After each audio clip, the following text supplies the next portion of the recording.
сөйлей алмаған, яғни тілі шықпаған балаларға сөйлеу үшін халық методтары. Алпамыстың қалмақлармен ұрыста қашып бара тұрып, Айдар шашыны беліне оралғанлығын жазып қойыпты. Баланы мәртлікке, отанды сүюге, ата-анасына қадал ниет етуге тәрбиелеу үшін бұл біздер әсірлерден мирас болған, яғни дастанларды, ертекілерді, сонымен біргелікте шаңырақ институтына тиесілі болған ғұрып әдет дәстүрлерді балаға әсте ағылықпенен, өмір тәжірибесіменен басқышыларда біздер осы мәселеге айрықша әтібар қаратамыз. Армысыз көрермен, бізде бүгін жүзу подкаст кезекті шығарылым. Бізде бүгін қонақта Нұрлы Қарақалпақстан Республикадан келген арнайы қонағымыз Төрекеев Қуанышбек, Нукус инновациялық институтының PhD ғалымы, этнография, тарих ілімдері бойынша. Қуанышбек мырза, біздің подкастқа қош келдіңіз. Рахмет, ассалаумалейкум. Уалейкум ассалам. Сіз бізге арнайы халықаралық Байқоңыр оқуларына келдіңіздер. Мен нақты білем, сіздердің арнайы пленарлық жиналысқа, отырысқа дайындаған мақалаларыңыз бар. Осыған орай жазған мақалаңыз бойынша мағлұмат беріп кетсеңіз. Енді біздер қос авторлықта бұл мақаланы дөйреттік. Бұнда мақалада халық педагогикасы мәселесіне тоқталып өтілген. Әлбетте бұл мақалада Тикарға идеяны Айсымбетов Мақсат ағамыздың салмағы күшлі идеяда. Сонымен біргелікте бұл яғни алып барып отырған зерттеу жұмысымызда халыққа тиесілі болған салт дәстүрлер, халық педагогикасы мәселесі болғандықтан бұл мәселені біздер көтеруге әрекет еттік. Өйткені баланы тәрбиелеу барлық түркі халықтар сияқты Қарақалпақ халқында да тикарға мәселе есептелінеді. Себебі ата-бабамызда бір гәп бар, баланы жастан, қатынды бастан деген. Енді сол, яғни баланы мәртлікке, отанды сүюге, ата-анасына қадал ниет етуге тәрбиелеу үшін бұл біздер әсірлерден мирас болған, яғни дастанларды, ертекілерді, сонымен біргелікте шаңырақ институтына тиесілі болған ғұрып әдет дәстүрлерді балаға әсте ағылықпенен, өмір тәжірибесіменен әрбір жас дәуіріне қарап, яғни дәслепкі балалық дәуірде, балалықтан кейінгі ересек дәуірде, һәм сонымен бірге ержеткенлік дәуірде, яғни үйлену дәуірінде неше кемгі болған басқышыларда біздер осы мәселеге айрықша әтібар қаратамыз. Себебі не үшін? Осы дәуірде ата-ана перзентіне қанша әтібар берсе, бұл келешекте жәмиетте, қоршаған орталықта еркін өзінің миллетіне, үрп-әдетіне, сондай-ақ ата-бабадан кетірген ғасырларға тиесілі мирасларды келешек әулетке жеткізіп беруде үлкен институт вазифасын атқарады. Өзіңіздің ғылыми зерттеулеріңізде алдыңызға қойып жатқан негізгі мақсаттарыңыз қандай? Енді тикарға мақсат бұл бірінші нәубетте қарақалпақлардың шаңырағындағы перзенттің туылуы һәм камалға келуінде, яғни ер жетіп үлкен кісі боламан деген кешегімгі дәуірді зерттеу. Бұл енді өз алдына басқышыларды өз ішіне алады. Мысалы, қарақалпақлар тек қана Қарақалпақстанда жасамайды, қоңсы республикаларда да жасайды. Мысалы, Өзбекстанның уәлаятларында жасайды, әрбір уәлаятларында өзде жараса мәдениетқа ие олар, менталитетті қаріптестірген. Сонымен бірге түслік Қазақстан аймағында да Қарақалпақлар этностары бар. Отырқылы көп ғасырлардан бері жасап отырған Қарақалпақлар ұшырасады. Сондай-ақ Түркменстанда, Ауғанстанның арқасында, яғни Мазар-Шариф. Осы жерде жасайтын Қарақалпақлардың, сәбилердің, балалардың дүниеге келуі, ат қою, ісім танылау мәселесі. Сонымен біргелікте шілдеден шығару. Әмде баланың бір жас уақытында кемгі болған ырымлар һәм тиымлар мәселесі. Соның менен жалғастыратын болсақ, баланың бір жасында һәм бір жасынан кейінгі уақытта өткерілетұғын, яғни айдар шаш қою, сүннет ету һәм сөйлей алмаған, яғни тілі шықпаған балаларға сөйлеу үшін халық методтар, яғни аналарымыздың, апаларымыздың баланы толық сөйлеп кету үшін істенетін халықтың ішіндегі әсерлерден мирас болған байлықтарын жинау һәм оны кітап халасында, мақала халатында жариялаудан ібарат. Менде жеке өзімнен мынандай сұрақ қойғым келіп тұр. Жаңа өзіңіздің айтқан сөздеріңізден кейін бала тәрбиесі, перзент тәрбиесі деп осы қазақтармен және қарақалпақтардың арасында бала тәрбиесінде айырмашылықтар немесе ерекшеліктер бар ма? Әлбетте, бұл перзент туылуынан баслап, яғни мектеп дәуіріне шекемгі, яғни сол аралықта жүдә ұқсаслық жерлері бар. Ол тек қазақ һәм қарақалпақ халқында ұқсап қоймастан, басқа да түрки халқыларда, қырғыз халқыларына, ноғай, башқұрт халқыларына да жүдә бір-біріне ұқсаслық жері оға да көп. Мысал келтіретін болсақ, перзент туылғаннан кейін қойылатұғын ісімде ұлымалық мазмұнға ие атамаларды, атларды көруімізге болады. Мысалы, шаңырақта перзент туылып, егер қыз туыла берсе, ол қызға кейінгі перзентіміз ұл болсын деп, ұл болсын, ұл болған, ұл туған, ұл керек. Ұлыма алғанда ұл сөзден басылап, сондай атлар қойылады. Бұл қазақ халқында да, қарақалпақ халқында да жүдә көп тарқалған. Әлбетте, қазір заман рауажланып жатырыпты.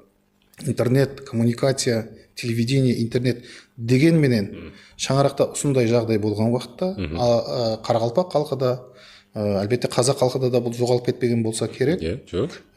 Сол ескі салт дәстүрге адамдар müracaat етеді. Бұл бір мәселе. Осы кезекте мен қосымша айтып кетейін. Мен 3 баланың әкесі, 3-і де қыз. Мен 3-ші қыздың атын қалай қойдым? Өзіңізге сондай сұрақ. Ол болсын қойған болсаңыз керек? Жобалап, бірақ біз ол деген сөз тіркесін қолданбас үшін, жаңағы сіз айтқан келесі бала ұл болсын дегендей ниетпен біз баланы дәмелі деп қойдық.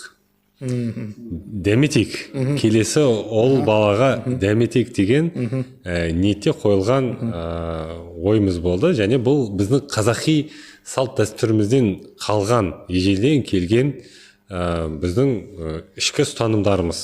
Осыған орай, қазір мен сіздің алдыңызда айқын дәлел болып отырмын. Бізде сол әдет ғұрып салт дәстүр ретінде сақталып қалған бала тәрбиесі жөнінде, перзент тәрбиесі жөнінде өте қызықты екен. Мен де осыған қарап тамсанып отырмын. Әлбетте, бұл бізде де сондай үміткүл деген атлар бар. Мәселен, қыз туылса, кейінгі перзент туылсын деп үміткүл деп қояды.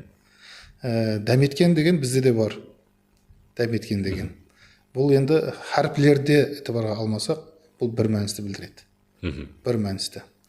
Енді бұл ата-бабадан тәжірибесі де қолданылған, енді ырымға тикарланған бұл үрдіс қаншелі практикалық жақтан өз нәтижесін бермеуі, бұл этнография ілімінің басыл мақсаты емес. Яғни халық мирасларын үйрену арқылы бұларды жинау басыл мақсат есептелінеді.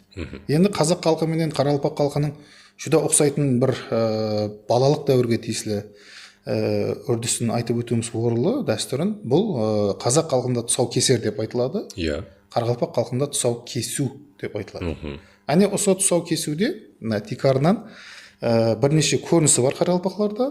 Яғни тикарға мақсат бұл ала жіпті байлап, ақ һәм қара һәм басқа да жіптерден байлап, баланың аяғына қайшы менен бұл не қылынады, шаққан адамдар тарапынан қиылады. Енді бұл дәл соған ұқсас салт дәстүрлер қазақ халқында, қырғыз халқында да жүдә кең тарқалған. Енді бұның бірнеше локал вариантлары бар.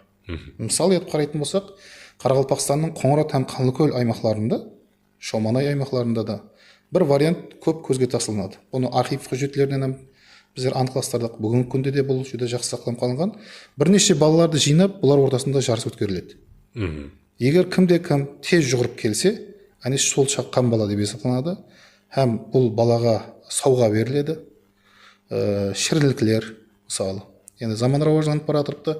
Глобалдасу тәсірінде ол заманауи шірінеліктер беріледі. Һәм сол балаға 6 жасар 7 жасар балаларға баланың тұсауы кесіледі. Енді сұрау пайда болады, кімнің тұсауы кесіледі? Бүгінгі күнде адамлар бала 1 жасқа толғаннан кейін тұсау кесуді өздеріне мақсат сипатында алып жатыр. Иә. Ол шаңырақтағы өзінің ізбезілікте атқаратұғын дәстүр сипатында қарайды. Түп тикарына қарайтын болсақ, бұл әрбір баланың тұсауы кесілмеген. Себебі бала дәслепкі адымын атқан уақытында еркін жүре алмаса, сондай жағдайларда кесілген. Сонымен бірге бала жүріп, бірақ тез уақыты менен жығылатұғын болса, онда бұл баланың да тұсауын кесетұғын болған. Енді қазіргі уақытта бұл заманның рауажлануы, халықтың тоқ жасауы нәтижесінде бұл дәстүр заманға икемлесіп отырыпты. Яғни әрбір шаңырақ бала 1 жасқа толғаннан кейін тұсау кесу Қарақалпақ халқында, қазақ халқында тұсау кесер тойын өткереді. Иә. Әне сондай. Енді әлбетте бұл жерде глобалласу тәсірлері де бар, бірақ біздердің мақсатымыз милли салт дәстүрлерді үйрену болғаннан кейін глобалласу тәсірлерден көре миллилікті сақлап қалуға әрекет етеміз. Жаңа сіз өзіңіз айтып кеттіңіз сөзіңізде, айдар салу ол қандай мағынада және ол нені білдіреді? Айдар балаға қоюды, мысалы баланы шілдеден шығарған уақытта, яғни 40 қасық құйып 40-дан шығарған уақытында гей-пара шаңырақлар, айырым шаңырақлар баланың шашын алады. Шаш алған уақытында баста бір тұтам шаш қалдырады, кішкене.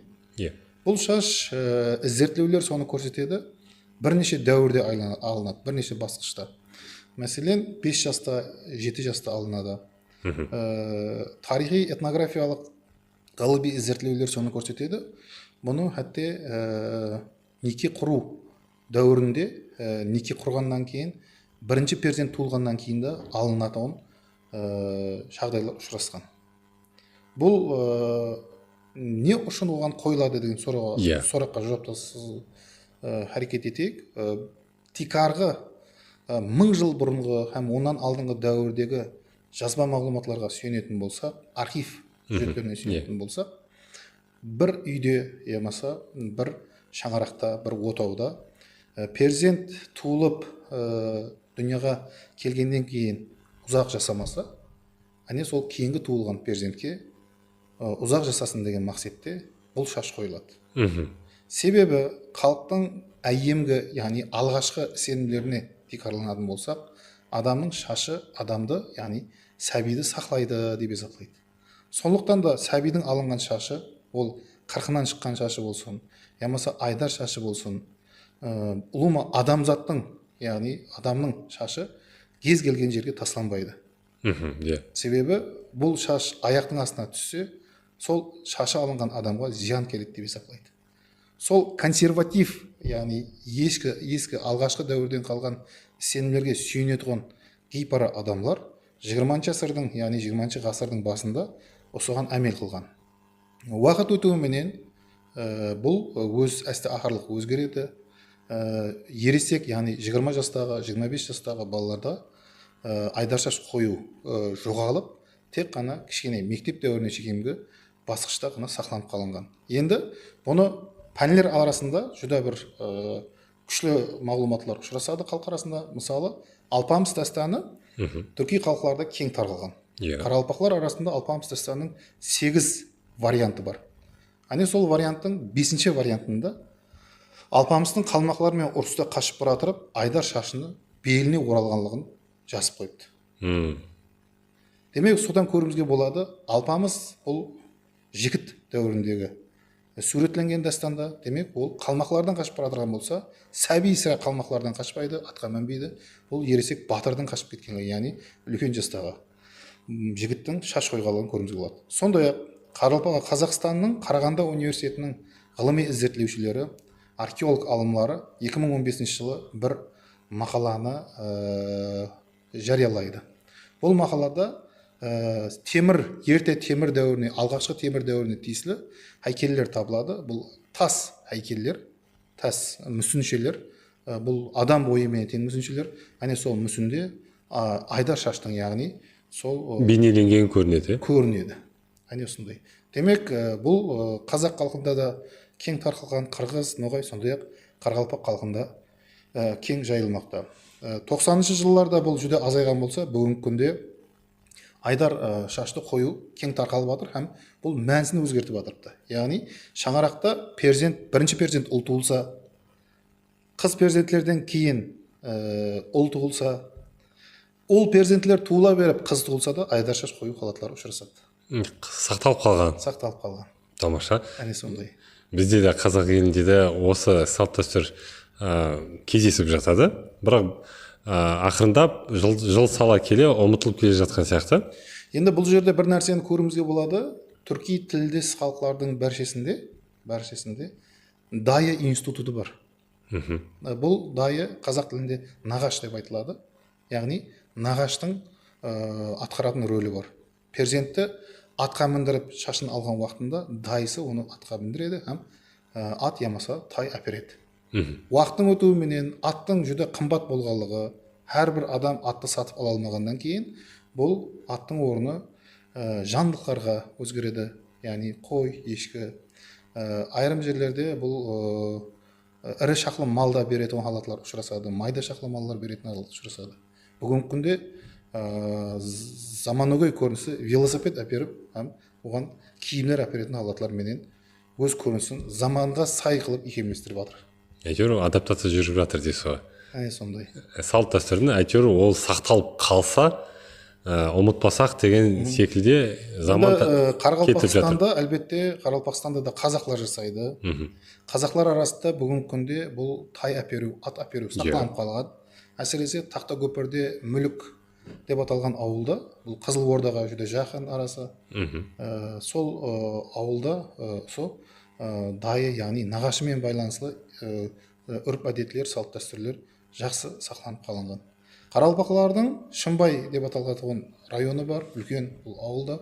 Сол ауылда нағашы тарапынан тай әперілу соралады баладан. Тай әперілу керек болса, әкеледі тойханаға. Яқ оны пұллай, яғни қаражетлей беретін болса, пұллай беретін халатлар ұшырасады. Тамаша, сіздің зерттеп жүрген жұмыстарыңыз өте қызықты екен, өте тұспа-тұс келеді екен. Қазақ елімен жақында бір-біріне ұқсас, дәл тура сондай дәстүрлерді қазіргі уақытта екі ағайынды мемлекеттің арасында әлі күнге дейін сақталып келе жатыр. Осымен Қуанышбек мырза, бізге осындай тамаша керемет ақпаратпен бөліскеніңіз үшін үлкен алғысымды білдіргім келеді. Біздің подкастқа қонақ болып келгеніңіз үшін сізге өзіңіздің зерттеулеріңізде табыстылық тілеймін. Ғылымда айтады, бір күн зерттеусіз өтпесін деп, сізге соған тілектеспін. Болашақта осы зерттеулер сізге үлкен атақ пен абырой алып келсін деген сенімдемін. Рахмет. Осымен біздің жүзу подкастымыз аяқталды. Келесі кездескенше.